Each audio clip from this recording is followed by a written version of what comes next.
Hello everyone, welcome back to the channel Ajay Sharma Law. So today I'm going to discuss Sapinda Relationship in the Hindus Marriage Act 1955.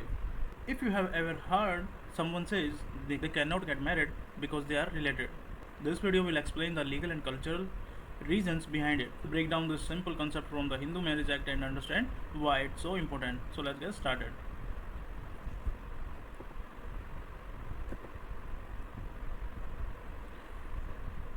So what exactly is a Sapinda relationship? The word Sapinda comes from the Sanskrit sa means same and pinda means it traditionally referred to the ball of rice offered to the ancestors during a religious ceremony. In a legal sense, it means having the same body. This concept is connected individuals through a common lineal ascendant, a direct ancestor like a great grandfather. Look here, this is the family tree. Granny, grandpa, and dad, mom, and brother, sisters. Hindu Marriage Act of 1955 took this ancient idea and make it a formal law. The main goal to prevent the marriages between the close relatives, a practice known as a consanguineous unions. This is not just a cultural tradition; it's a legal safeguard. Marrying a Sapinda relationship is one of the key reasons a Hindu marriage can be declared null and void. This rule helps to prevent the genetic disorders and often the associated with inbreeding, protect the social and spiritual fabric of Hindu families.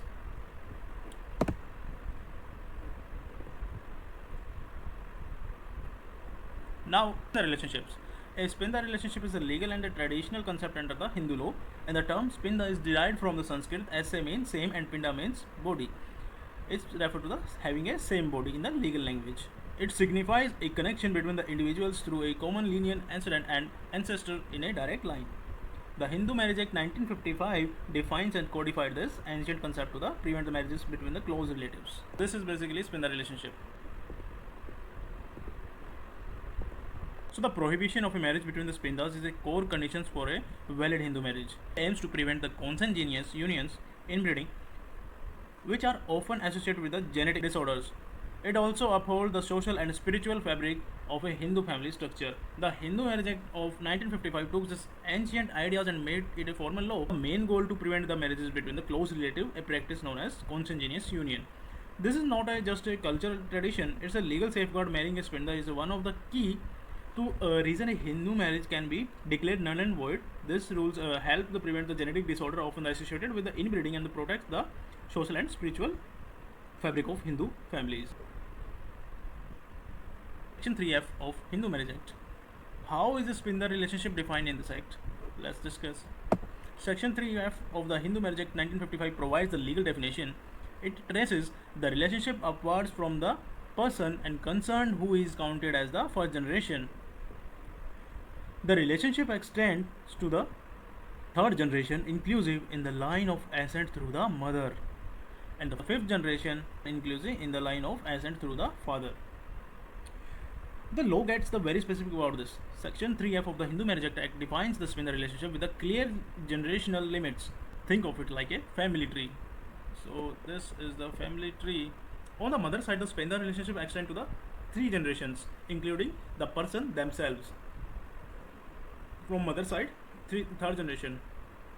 The Sapinda's relationship extends up to the three generation from the mother side only. And on the father sides, the relationship is a bit wider and extended up to the five generations, including the person, their father, grandfather, great grandfather, and great great grandfather. So you are a Sapinda to anyone who share a common ancestor with these specific generational limits on their either your mother or father side.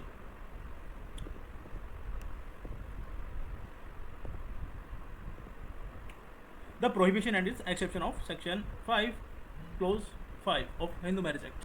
Section 5, Clause 5 of the Hindu Marriage Act states that a marriage is considered null and void if the parties are Sapindas of each other.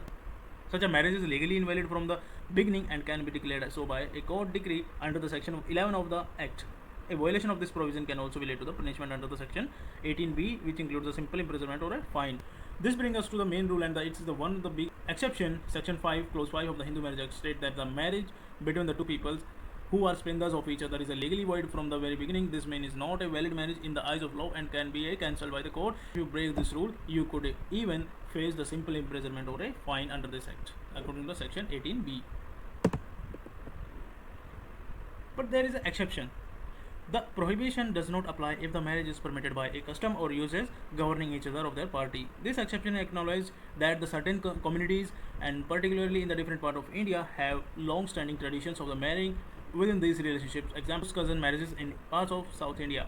For a custom to be legally valid, it must be a continuously and uniformly observed for a long time, and certain and reasonable, not opposed to the public policies. The law recognizes that in some communities specific tradition or custom having the permitted these type of marriages for a long time. For example, some communities in the part of South India.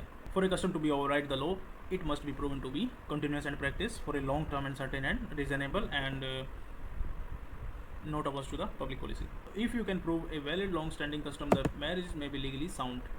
To sum up this video, the Sapinda Relationship is a legal barrier to the marriage defined by the strict generational limits in the Hindu Marriage Act of 1955. This law is applied not only to the Hindus but also to the Buddhists, Jain, and Sikhs. The purpose is to prevent the consanguineous marriages, preserve family structures.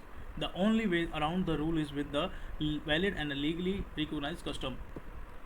Thanks for watching, guys. I hope this video helpful to you understand this important aspect of the Indian law. If you have any more questions, leave them into the comment box. Don't forget to like, share, and subscribe, and hit the notification bell to so you not miss our next video. So see you in the next video. Okay, bye bye, guys.